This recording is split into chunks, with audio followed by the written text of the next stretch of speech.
हेळवाक जिल्हा परिषद गटातून शिवसेनेच्या मंगल माने या विजयी झालेल्या आहे।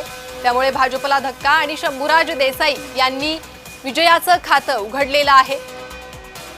शंभूराज देसाईंनी पाटण तालुक्यात आपली ताकद लावलेली होती, माने यांच्या मागे ताकद उभी केली होती आणि त्या विजयी झालेल्या आहे। अधिक माहिती घेणार आहोत आमचे प्रतिनिधी प्रकाश शिंदे यांच्याकडून।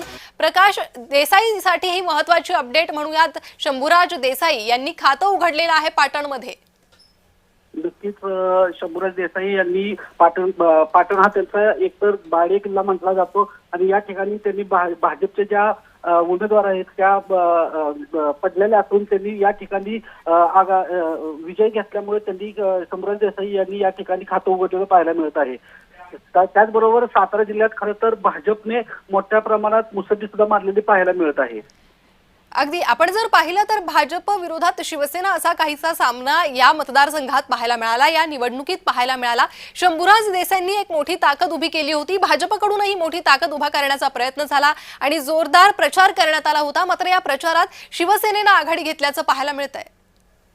नक्कीच या ठिकाणी जयकुमार गोरे यांनी खरं तर ठाण मांडून बसलेले होते आणि त्याचबरोबर या ठिकाणी पॅकेजचं सुद्धा त्यांनी बोललं जात होतं, त्यामुळे मोठ्या प्रमाणात वादविवाद सुद्धा या ठिकाणी झालेला होता। परंतु या जयकुमार गोरेंनी यांनी केलेल्या प्रयत्नाला कुठेतरी फोडा मिळालेला दिसत आहे, कारण की शिवसेनेनं आता या ठिकाणी खातं उघडलेलं आहे। प्रेता जी प्रकाश, धन्यवाद या माहितीसाठी।